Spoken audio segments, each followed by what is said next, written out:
Hi friends, இன்றைக்கி என்ன video நம்ம பார்க்க போகிறோம். இது லாஸ்ட்டு சனிக்கிழமைக்கு எடுத்தது. அன்றைக்கி காலையில் ஒரு 4 மணிலேருந்து மதியம் ஒரு 1:30 மணி வரைக்கும் இன்றைக்கி என்னோடய வேலைகள் எல்லாம் எப்படி போயிட்டுருந்தது அப்படிங்கிறத இந்த வீடியோவில் நான் ஷேர் பண்ணியிருக்கிறேன்.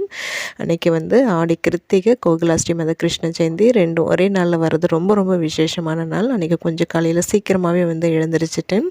ஏன் பார்த்திங்கன்னா, நம்ம பக்கத்தில் திருப்பூரூர் முருகன், கந்தசுவாமி முருகனை பார்க்குறதுக்கு நடைப்பயணமாக போகிறோம். வீட்டிலேருந்து ஒரு 5:30 மணிக்கு கிளம்பணும். அதனால் சீக்கிரமாகவே எழுந்திரிச்சிட்டு முதல் வேலையை குளிச்சுட்டு அதுக்கப்புறமா அடுப்பில் காஃபி குடிக்கிறதுக்கு பாலை வச்சு விட்டுட்டு பார்த்திங்கன்னா வெளியில் வறண்டா பெருக்கி தள்ளிட்டு மாவு போட்டுட்டு கோலம் போட்டதுக்கப்புறமா வெளியில் விளக்கேற்றிட்டு பூஜை அறையில் விளக்கேற்றி சாமி கும்பிட்டுட்டு அதுக்கப்புறமா தான் கிளம்பணும். கரெக்டாக இருக்கும்.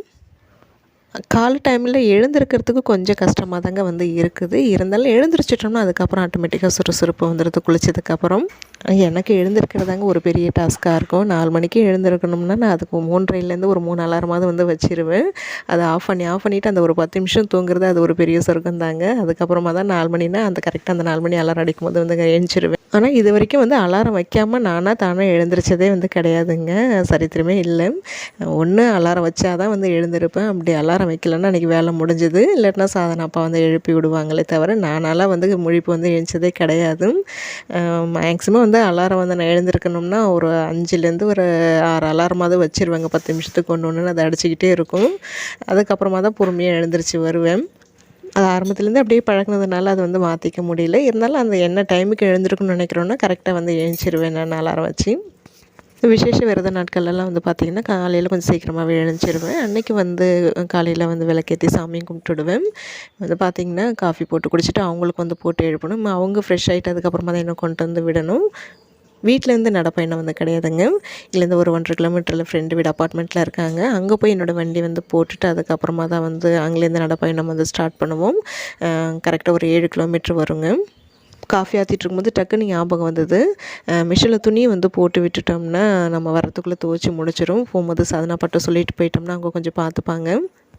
நாளைக்கு சண்டே போகிற மாதிரி இருந்தால் கண்டிப்பாக சாதனா அப்பா தான் வரேன்னு சொல்லியிருந்தாங்க. நாளைக்கெல்லாம் செட் ஆகாதுங்கிறனால இன்றைக்கி தான் கிளம்பணும். அப்புறம் பார்த்திங்கன்னா கிளம்பி ரெடி ஆகிட்டேன். அவங்க கிளம்பிட்டுருக்கிற டைமில் டக்குன்னு ஞாபகம் வந்தது. சரி, கொண்டக்கடலை ஈவினிங் படைக்கிறதுக்கு சுண்டல் வேணுங்கிறனால அதையும் ஊற வச்சுருக்கிறேன். மணி 5 தான் ஆச்சு. வீட்டிலேருந்து ஒரு 5:30 மணி போல் தான் கிளம்பணும். வீட்டிலேருந்து கிளம்பி போகும்போது விநாயகர் கோயிலுக்கு போயிட்டு சாமி கும்பிட்டுட்டு அதுக்கப்புறமா தான் ஃப்ரெண்டு அப்பார்ட்மெண்ட்டில் போய் வண்டியை வச்சுட்டு அப்புறம் அங்கேருந்து கரெக்டாக ஒரு 5:45க்கு நடக்க ஸ்டார்ட் பண்ணாங்க. இந்த வாட்டி நாங்கள் ஸ்டார்ட் பண்ணும்போதே கொஞ்சம் ஃபாஸ்ட்டாகவே ஸ்டார்ட் பண்ணிட்டோம். கரெக்டாக இந்த வாட்டி ஒரு 1.25 மணி நேரத்தில் 7 கிலோமீட்டர் நடந்து நல்லபடியாக கோயிலுக்கு போயிட்டோம். ஃபஸ்ட்டு சிதம்பரம் சுவாமிகள் கோயில் போயிட்டு அங்கே சுவாமி தரிசனம் பண்ணிவிட்டு அதுக்கப்புறமா தான் முருகன் கோயிலுக்கு போயிருந்தோம். ஆனால் எனக்கு கொஞ்சம் உள்ளுக்குள்ளே கொஞ்சம் பயமாகவே இருந்துகிட்டு இந்த வாட்டி 4 பேருமே லேடிஸாகவே போகிறோமே அப்படின்னு சொல்லிட்டு. நம்ம லாஸ்ட் டைம் ஒரு 8 பேர்கிட்ட போனோம். இந்த வாட்டி நாங்கள் ஒரு 4 பேர் தான் போனோம். நானும் மேமும் பார்த்திங்கன்னா கொஞ்சம் ஃபாஸ்ட்டாக நடந்துகிட்டு இருந்தோம். என் ஃப்ரெண்டும் அவங்களுடைய மேமோட ஃப்ரெண்டும் கொஞ்சம் ஸ்லோவாக வந்துட்டு இருந்தாங்க. கொஞ்சம் அப்புறம் இடையில அவங்க வர வரைக்கும் கொஞ்சம் வெயிட் பண்ணி இருந்துட்டு அதுக்கப்புறமா தான் கொஞ்சம் அப்புறம் நடந்து போயிட்டே இருந்தோம். இந்த வாட்டி அந்த அளவுக்கு டயர்டு தெரியலங்க. கொஞ்சம் ஃபாஸ்ட்டாகவே போயாச்சு. சிதம்பரம் சுவாமிகள் கோயிலில் அப்போ தான் மூலவருக்கு அபிஷேகம் பண்ணுறதுக்கு ரெடியாக இருந்தது. ஆனால் அபிஷேகம் பார்க்கணுன்னு உள்ளுக்குள்ளே ஆசையாக இருந்தது. அப்புறம் இங்கே வெயிட் பண்ணோம்னா நேரம் ஆகிடும் அப்படின்ட்டு அப்புறம் அங்கேருந்து கிளம்பியாச்சு. அங்கேருந்து ஷார்ட்கட் பிடிச்சி உள்ளே கோயிலுக்கு வந்துட்டோம். இந்த வருஷம் ஆடி மாதத்தில் 2 கிருத்திகை. முதல் கிருத்திகளுக்கு என்னோடய முதல் பயணம் வந்திருந்தேன். அப்போ கோயிலில் செம்ம கூப்பிட்டாங்க. உள்ளே போயெலாம் சாமி கும்பிட்றதுக்கு முடியல. வெளியிலே அப்படியே இருந்து சாமியை பார்த்துட்டு வந்தோம். இருந்தாலும் அப்போவே நல்ல தரிசனம் தான் எங்களுக்கு. இந்த வாட்டி அதுமாரி கூட்டம் இருக்குன்னு எதிர்பார்ப்போடு தாங்க வந்தோம். நாங்கள் நடைப்பயணமாக வரும்போது கூட அந்தளவுக்கு யாரும் நடந்து வர மாரி தெரியல. கோயில் உள்ளே அந்தளவுக்கு கூட்டமும் இல்லை. இந்த வாட்டி கொஞ்சம் நல்லா ஃப்ரீயாகவே பொது தரிசனத்திலே போய் சாமி கும்பிட்டுட்டு வந்தோம். மனசுக்கு அவ்வளோ ஒரு நிறைவாக இருந்ததுங்க. நல்ல ஒரு தரிசனம். சாமி கும்பிட்டுட்டு அதுக்கப்புறமா மேமோட ஃப்ரெண்டு காஃபி எடுத்துகிட்டு வந்திருந்தாங்க. லாஸ்ட் டைம் எடுத்துகிட்டு வந்திருந்தாங்க. அப்புறம் காஃபி குடிச்சிட்டு கொஞ்சம் நேரம் உட்காந்துருந்துட்டு அதுக்கப்புறமா அங்கேருந்து கிளம்பினோம். மேமோட ஃப்ரெண்டு பார்த்திங்கன்னா நான் எங்கள் நேட்டிவ் பிளேஸோட பக்கத்து ஊர் தான். இன்னொரு ஃப்ரெண்டு என்னுடைய ஊர் தான். அவங்க எல்லாம் ஒரே ஊருக்காரங்க தான் நாங்கள். அப்புறம் அங்கேருந்து கிளம்பும்போது அப்புறம் மேமோட ஃப்ரெண்டு செடி வாங்கணும்னு சொல்லிட்டு இருந்தாங்க. ரோஸ் செடி பார்த்தோம். அங்கே கிடைக்கல. வேறு இடத்துல இருந்தது. அதை தாண்டி வந்துட்டோம். சரி, இங்கே இன்னொரு செடி இருக்குது, இங்கே அதுக்கப்புறமா இந்த வத்தல் பொரிக்கிற வத்தல் இருக்கு இல்லைங்களா, கஞ்சி வத்தல், அந்த வத்தல்லாம் விற்பாங்க. இங்கே 1/4 கிலோ 30 ரூபான்னு சொல்லியிருந்தாங்க. மேமோட ஃப்ரெண்டு என்னோடய ஃப்ரெண்டு அவங்க 2 பேரும் வாங்கியிருந்தாங்க. நான் எதுவும் வாங்கலை, பொரி உருண்டை மட்டும் வந்து வாங்கிட்டு அப்புறம் அங்கேருந்து ஆட்டோ பிடிச்சி அப்பார்ட்மெண்ட்டுக்கிட்ட வந்து இறங்கியாச்சு. அப்புறம் அங்கே தான் வந்து வண்டி வச்சுருந்தேன். அப்புறம் அங்கேருந்து வண்டி எடுத்துகிட்டு நேராக வீட்டுக்கு வரதுக்கு கரெக்டாக மணி வந்து 9 ஆகிடுச்சு. கரெக்டாக 9 மணிக்கெலாம் வந்தாச்சு. காஃபி குடிச்சியா இல்லையா? அதை எடு, அதை எடு, எடு. கீழே ஏன் வச்ச? படைக்கிற எடுத்துகிட்டு வை. இப்போ சாப்பிடலன்னா படைக்கிற எடுத்துகிட்டு வை. என்னங்க தண்ணி வேணுமா? டேடிக்கு தண்ணி வேணுமா? மட்டும் கொடு. அவங்க நான் கரெக்டாக 9 மணிக்கு வருவேன்னு தெரியும். அதனால் அவங்க அன்றைக்கி வந்து பர்மிஷன் தான் வந்து போட்டிருந்தாங்க. 9:30க்கு தான் வந்து கிளம்புவாங்க. அவங்க பசங்களை வந்து பார்த்துக்கிட்டாங்க. நான் வந்ததுமே எனக்கு கொஞ்சம் டயர்டாக தாங்க இருந்தது. வந்ததுமே அவங்களே ஒரு காஃபி போட்டு கொடுத்துட்டு அவங்க வந்து கிளம்பிட்டு இருந்தாங்க. சாதனா தான் வந்து இன்றைக்கி அவங்களுக்கு யூனிஃபார்ம்லாம் வந்து அயன் பண்ணி கொடுத்தேன். நான் வர வரைக்குமே அவள் தூங்கிட்டு தான் இருந்தேன். நான் வந்ததுக்கப்புறம் தான் எழுப்பி விட்டேன். எழுந்ததுமே வந்து முதல் வேலையாக அவங்க அப்பாவுக்கு அயன் பண்ணி கொடுத்துட்டு நான் வந்து பார்த்திங்கன்னா அவளோட வேலையை வந்து பார்த்துப்பேன். இன்றைக்கி கொஞ்சம் சின்ன சின்ன ஹெல்ப்பாக தான் வந்து எனக்கு வந்து பண்ண போகிறேன். காலையிலே கிளம்புனதுனால இன்றைக்கி நான் சமையலாம் எதுவும் வந்து செய்யலைங்க. மாவு இருந்தது, அதுக்கப்புறம் மேகிலாம் வந்து இருக்குது. அதை வச்சு காலைல டிஃபன் வந்து பண்ணிக்கலாம் அப்படின்ட்டு விட்டுட்டேன். மதியம் சமையல் வந்து அவங்களுக்கு செஞ்சு கொண்டு போய் கொடுத்துக்கலான்ட்டு வந்து இருக்கிறேன். என்னால் காலையில் சொல்லியிருந்தேன், முடிஞ்சால் செஞ்சு எடுத்துகிட்டு வரேங்க, அப்படி இல்லைனா நீங்கள் ஆஃபீஸ்லேயே சாப்பிட்டுங்க தான் சொல்லியிருந்தேன். என்னால் எனக்கு வந்தது அந்தளவுக்கு ரொம்ப டயர்டெல்லாம் இல்லை. சரி செஞ்சு பேசாமல் கொண்டு போய் கொடுத்துட்டு வந்துடுவோம் தான் நினச்சிட்டு இருக்கேன். கொஞ்சம் சிரம பக்கம் மதியம் வந்து செஞ்சிடலான்ட்டுருக்கலாம் இருக்கிறேன். ஏன்னா வேஸ்ட்டாக எதுக்கு அவங்களும் ஆஃபீஸில் சாப்பிட சொல்லிக்கிட்டு அப்புறம் அவங்க கீழே இறங்கி அவங்கள ஆஃபீஸ் அனுப்பும் போது கீழே வந்து பார்த்திங்கன்னா நம்ம வீட்டில் வந்து துளசிலாம் நிறைய இருக்குதுங்க. வெத்தலையும் இருக்குது. வெத்தலை தீபம் போடுறதுக்காக வெத்தலை பிரிச்சுட்டு துளசி மாலை கட்டுறதுக்கும் வந்து துளசி தான் வந்து பிரிச்சுட்டு இருந்தேன். துளசி நல்லா பெரிய பெரிய துளசியாக இருக்குங்க. இதழ் வந்து நல்லா பெருசு பெருசாக இருக்கும். அப்படியே பூ மாலை மாரி தான் வந்து கட்டுறதுக்காக அதுக்கு தகுந்த மாதிரி பிரித்தேன். சரி, இந்த கவர் ஓப்பன் பண்ணு, இது அப்புறமா கட்டிக்கலாம். அப்படின்னா நீங்கள் இதில் தான் பண்ணுவோம். நீ வைய. அப்படின்னா ஏதாவது ஒரு வேலை சொன்னால் உனக்கு ஏதாவது ஒன்று நீ சொல்லிடுவேன். அப்படின்னா இது கொண்டு ஃப்ரிட்ஜில் வை. அப்புறம் நான் அந்த வயரில் போட மாட்டேன். போ. தண்ணி பத்தலை பாருங்க, தண்ணி ஊற்றணும். ஒரு கிளாஸ் தண்ணி பிடிச்சி இதில் ஊற்றணும். மேகி செஞ்சு புரியா? மதியம் சாதம் வடிப்பேன், கஞ்சி தண்ணி தரேன். அம்மாவுக்கு இன்னைக்கு கொஞ்சம் வேலை நிறையாவே இருக்குது. கொஞ்சம் மட்டும் ஹெல்ப் பண்ணு. நம்ம மதியம் சமைச்சு வேறு டேடி கொண்டு போய் கொடுத்துட்டு வரணும். சரியா? துணி காய வச்சுட்டு கொஞ்சம் வீடு மட்டும் நல்லா பெருக்கி தள்ளிடு. இது வந்து மாவு கோலம் போடுறதுக்கு, அதாவது கிருஷ்ணர் கோலம் வைக்கிறதுக்காக பச்சை அரிசி வந்து ஊற வச்சிட போகிறேன். இது சாயங்காலம் தான் நான் வந்து படையல் வந்து பண்ண போகிறேன். அதனால் ஒரு 5 to 6 டைமிங்கை தான். அது வரைக்கும் இது வந்து ஊறினா போதும். படைக்கிறதுக்கு ஒரு மணி நேரத்துக்கு முன்னாடி மட்டும் இதை அரைச்சிட்டு கோலம் போட்டுக்க போகிறேன். அப்போ தான் வந்து படைக்கிறதுக்கும் நம்ம போட்ட பாதம் காயறதுக்கு வந்து கரெக்டாக இருக்கும். இது ஊற வச்சிடலாம். அம்மா இல்லை தண்ணி ஊற்றி ஊற வைட.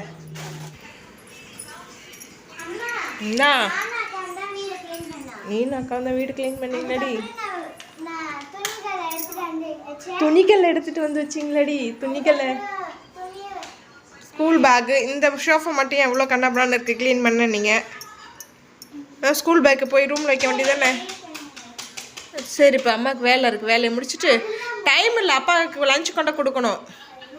அதெல்லாம் முடியாது. அதெல்லாம் அக்கா இருக்கா பாரு, அக்கா சும்மா தான் படுத்துருக்கா பாரு, அவள்கிட்ட போய் கேட்குறேன். இன்றைக்கி நான் காலையிலே வந்து கோயிலுக்கு போயிட்டு வந்தேன். நல்ல பயணமாக திருப்பூரூர் கந்த சுவாமி முருகன் கோயிலுக்கு போயிட்டு வந்ததுனால காலையில் வந்து நான் சமையல் எதுவுமே வந்து செய்யலை. அவங்க வந்து அவங்களுக்கே தோசை ஊற்றி சாப்பிட்டுட்டாங்க. பசங்க மேகி செஞ்சு சாப்பிட்டுட்டாங்க. இப்போ மதியம் வந்து சமையல் வந்து செஞ்சு கொண்டு போய் அவங்களுக்கெல்லாம் கொடுத்துட்டு வரணும். காலையிலே வந்து சொல்லியிருந்தேன் நான், இது முருங்கைக்கீரை கடைஞ்சி கொத்தரங்காய் பொரிச்சு எடுத்துகிட்டு வரேன்னு சொல்லியிருந்தேன். ஆனால் உடம்பு கொஞ்சம் டயர்டாக இருக்கிறதுனால அது செய்யலை. ரொம்ப சிம்பிளாக வந்து பண்ண போகிறேன். தக்காளி சாதமும் இது வந்து பார்த்திங்கன்னா புளி சாதத்துக்கு செஞ்ச அந்த குழம்பு கொஞ்சம் இருக்குது. சரி இதையே வேஸ்ட் பண்ணுவானேன்னு சொல்லிட்டு சரி புளி சாதமும் தக்காளி சாதமும் வந்து செஞ்சு சிம்பிளாக பொரியலுக்கு வந்து பார்த்திங்கன்னா பீட்ரூட்டும் அப்புறம் ஒரே ஒரு பாவக்காய் தான் இருக்குது, கொத்தரங்காய் இருக்குது. கொத்தரங்காய் அரியெல்லாம் செட் ஆகாது, நேரம் ஆகிடும். ஏன்னா 1 மணிக்கு கொண்டு போய் லஞ்ச் கொடுக்கணும். இப்போவே மணி 11:30 ஆகிடுச்சு. அதனால் வந்து பீட்ரூட் பொரியல் தான் வந்து பண்ண போகிறேன். பண்ணிவிட்டு 2 சாதம் வந்து கலரிட போதும். ரொம்ப சிம்பிளாக இருக்கும், வேலை முடிஞ்சிடும். ஸோ அவங்களுக்கு லஞ்சு கொண்டு போய் கொடுத்துட்டு வந்து அதுக்கப்புறமா நாங்கள்லாம் சாப்பிட்டுட்டு பசங்களை கொண்டு போய் டியூஷனில் விட்டுட்டு வந்து தான் ஈவினிங் வந்து படைக்கிற வேலையை பார்க்கணும். இன்றைக்கி ரொம்ப விசேஷம். அதனால் இன்றைக்கி வீட்டில் வந்து படையல் இருக்குது. ரொம்ப சிம்பிளாக எளிமையாக தான் வந்து படைக்க போகிறேன். காலையில் கொண்டக்கடலை ஊற வச்சுட்டேன். கிருஷ்ணருக்கு பிடிச்ச மாதிரி பால் ஐட்டம், பால் சம்மந்தமாக பால், தயிர், மோர், அப்படி வெண்ணெய், நெய் இதெல்லாம் வந்து வச்சு படைப்பாங்க. அவருக்கு பிடிச்ச ஸ்வீட்டு அதெல்லாம் வந்து செஞ்சு படைப்பாங்க. எனக்கு அதெல்லாம் செய்கிறதுக்கு நேரம் இருக்குமா என்னன்னு தெரியல. முடிஞ்சால் செய்வேன். அப்படி இல்லைன்னா பாலடை எடுத்தது வந்து நிறைய இருக்குது. அதில் இப்போ ஒரு பாக்ஸ் மட்டும் வந்து எடுத்துருக்கிறேன். இதில் வந்து வெண்ணெய் எடுத்து கொஞ்சமாக நெய் காய்ச்சி வச்சுக்க போகிறேன். வெண்ணெயும் நெய்யுமா வச்சு படைச்சிக்கலாம். ஈவினிங் வந்து முருகனுக்கும் சாமி கும்பிடணும், கிருஷ்ணருக்கும் சேர்த்து சாமி இன்றைக்கி கும்பிட்டுலான் இருக்கேன். கீழே வறண்டாவை மட்டும் வந்து லைட்டாக ஒரு தடவை தொடச்சிட்டு அதுக்கப்புறமா தான் வந்து கிருஷ்ணர் பாதம் போட்டு கோலெல்லாம் வந்து போடணும். துளசி வந்து பெருச்சாந்து வச்சுருக்கிறேன். துளசி மாலை வந்து கட்டணும். இந்த வேலைகள்லாம் வந்து இருக்குது. பொறுமையாக ரிலாக்ஸாக வந்து பண்ணிகிட்ருக்கேன். அப்படின்னா போயிட்டு வந்தது கொஞ்சம் டயர்டாக தான் வந்து இருக்குது. இருந்தாலும் செஞ்சுட்டு அதுக்கப்புறமா சீக்கிரமாக இன்றைக்கி படுத்துக்கலான்ட்டு வந்து இருக்கிறேன். பார்த்திங்கன்னா பாத்திரமும் சேர ஆரம்பிச்சிச்சு. இது சமையல் வேலையை பார்த்துட்டு இதையும் வந்து விளக்கி வச்சுருவேன். அந்த பாத்திரத்தை எடுத்து வைக்கணும். பூஜை ஷெல்ஃப் சும்மா நைட்டே லைட்டாக க்ளீன் பண்ணி வச்சுருந்தேன். இது காலையில் விளக்கேற்றிட்டு வத்தி ஏற்றி வச்சது. இன்னொரு வாட்டி வந்து பூஜை ஷெல்ஃப் மட்டும் வந்து தொடச்சிட்டு கோலம் போடணும், மாவு கோலம் போடணும். மணி வந்து 11:50. பார்த்திங்கன்னா நான் இந்த வேலையெல்லாம் முடிச்சுட்டு அதுக்கப்புறமா நான் வீடியோ ஷேர் பண்ணுறேன். பீட்ரூட் மட்டும் எடுத்து வா. எனக்கு ஒரு பீஸ் வேணும். இது பீட்ரூட்டா? பீட்ரூட்டாமே பீட்ரூட்டா ஒரு பீஸ் வேணும். எடுத்துக்கோ. ஏன் ஃபேஸ் போடவா? ஃபேஸில் போடவா? பீட்ரூட் கூட என்ன கலந்து? அரிசி மாவு கலந்து. இது டீ என்ன? சாப்பிட்டு கட்டி ஜூஸ் போட பிளேட் வச்சு. அந்த சாப்பாடு வேணும். கஞ்சி தண்ணி தரேன். மணி 12 ஆயிடுச்சு. பார்த்திங்கன்னா சமையல் வேலை கடகடன்னு முடிச்சாச்சு. தக்காளி தொக்கு மாரி பண்ணியிருக்கிறேன். பீட்ரூட் பொரியல். சாதம் ஆற வச்சுருக்கேன். கொஞ்சம் நேரம் ஆறணும். இந்த புளி தண்ணியும் லைட்டாக சூடு பண்ணி வச்சுருக்கிறேன். எட்டுக்குட்டிக்கு பசி வந்துச்சா? இதே வந்துட்டேன்டி. கொஞ்சம் சாதம் ஆறணும். அப்போ குழக்குழன்னு ஆகிடும். இப்போ கிண்டுனா குழக்குழன்னு ஆகிடும். தரேன். அதுவும் சூடாக இருக்குது. உப்பு போட்டு வச்சுருக்கேன். இரு. பார்த்திங்கன்னா அது ஆறுற வரைக்கும் சும்மா தானே இருக்கிறமேன்னு சொல்லிட்டு கடற்கடனை சேர்ந்த பாத்திரத்தையும் வந்து விளக்கி வச்சுட்டேன். நம்ம அதை அடுத்த சிங்கிள் வேறு பாத்திரம் சேரும்.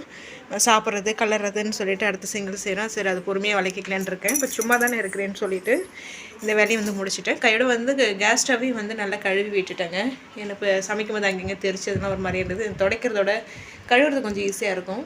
சரி ஈவினிங் வேறு நம்ம பிரசாதம் செய்ய போகிறோம் இல்லையா, ஃப்ரெஷ்ஷாக இருக்கட்டும் அப்படின்னு சொல்லிட்டு அடுப்பையும் வந்து நல்லா கழுவி விட்டாச்சு. கிச்சன் வேலையே வந்து கம்ப்ளீட்டாக முடிஞ்சது. இப்போ பிரசாதம் செய்யறதுக்கு தான் வருவேன். அப்புறம் வெண்ணெய் எடுக்கணும். நான் கடன்னு இது சாதம் கிளறிட்டு 1 மணிக்கெலாம் அவங்களுக்கு கொண்டு போய் கொடுத்துட்டு வந்துடலான்னு இருக்கிறேன். வச்சுக்குட்டி அம்மா கூட வரியா? டாடிக்கு லஞ்சு கொடுத்துட்டு வந்துடலாம். ஏன் வாடி தங்கம். சரி நல்லெண்ணெய் எடுத்துட்டு வா. அப்பா அந்த விளக்கு பையில் இருக்க பாரு. நல்லெண்ணெய் ஊற்றி கலரி தரேன் உனக்கு. வேர்க்கடலை வறுத்தது ஃப்ரிட்ஜில் கொஞ்சம் இருக்குது. எடுத்துகிட்டு வா. வேர்க்கடலை போட்டு கலரி தரேன். அப்போ தான் நல்லாயிருக்கும். அதான் நல்லாயிருக்கும். அதான் தேங்க்யூ. இது இல்லை, இது அம்மா விளக்கு ஏற்றுறது. இந்த எண்ணெய் இல்லை, நான் ஒரிஜினல் நல்லெண்ணெய் எடுத்துட்டு வா. அப்பா பையில் இருக்கும் பாரு. அது இல்லடி, இன்னொரு பாட்டில். கொஞ்சம் சிரமம் பார்க்காம சமையல் வேலையை ரொம்ப சிம்பிளாக முடிச்சுட்டு அவங்களுக்கு கொண்டு போய் வந்து லஞ்சு கொடுத்துட்டு வந்துட்டு அவங்களுக்கு ஆஃபீஸில் லஞ்சு கொடுத்துட்டு வந்து ரொம்ப நாள் ஆகிடுச்சு. எனக்கா ஒரு நாள் காலையில் எழுந்திருக்க லேட்டானாலும் சரியாக சமைக்கலைனாலுமே வந்து முடிஞ்ச அளவுக்கு அவங்கள கடையில் சாப்பிட்ற அளவுக்கு வந்து வச்சுக்க மாட்டாங்க. மதிய டைமில் வந்து முடியலையோ கொண்டு போய் சாப்பாடு செஞ்சு கொண்டு போய் கொடுத்துட்டு வந்துடுவேன். ஏன்னா மேக்ஸிமம் அவங்களும் வந்து கடையில் சாப்பிட்றதுக்கு விரும்ப மாட்டாங்க. எனக்கு வந்து எதுக்கு வேஸ்ட்டான செலவுன்னு சொல்லிட்டு யோசிப்பேன் நான். அதனால் தான் வந்து சிரமம் பார்க்காம கடற்கடன் சமையல் வேலையை முடிச்சுட்டு கொண்டு போய் அவங்களுக்கு கொடுத்துட்டு வீட்டுக்கு வர்றதுக்கு எனக்கு கரெக்டாக 1:30 மணி போல் ஆகிடுச்சு. வீட்டிலேருந்து ஒரு 3 கிலோமீட்டர் கிட்ட வரும். போய் கொண்டு போய் கொடுத்துட்டு வந்துட்டேன். இன்றைக்கி காலையில் எழுந்திரிச்சதுலேருந்து மதியம் ஒரு 1:30 மணி வரைக்கும் இடையில சும்மா ஒரு 1 மணி நேரம் லைட்டாக ரெஸ்ட் எடுத்தேன். அவ்வளோதான். கொஞ்சம் வந்து டயர்டாக தான் இருந்தது. இருந்தாலும் என்னோடய வேலைகளெல்லாம் இன்றைக்கி இப்படி தான் வந்து பண்ணிகிட்டு இருந்தேன். இதுக்கப்புறமா எனக்கு தொடர்ந்து வந்து நைட்டு படுக்கிற வரைக்குமே வேலைகள் கண்டினியூவாக இருந்துட்டு தான் இருந்தது. அது என்னென்ன வேலைகள் எப்படி பண்ணேன், என்னோடய பூஜை வேலைகள்லாம் எப்படி இருந்ததுங்கிறது நாளைக்கு வீடியோவில் வந்து நான் ஷேர் பண்ணுறேன். இன்றைக்கி இந்த vlog இதோட வந்து நான் முடிச்சுக்கிறேன். உங்களுக்கு கண்டிப்பாக இந்த வீடியோ வந்து பிடிச்சிருக்கும்னு நினைக்கிறேன். வீடியோ பிடிச்சிருந்தால் லைக் பண்ணுங்கள். அப்படியே நம்ம சேனலையும் வந்து சப்ஸ்கிரைப் பண்ணிக்கோங்க. நாளைக்கு இன்னொரு இன்ட்ரெஸ்டிங்கான ஒரு vlogல வந்து பார்க்கலாம். பாய்.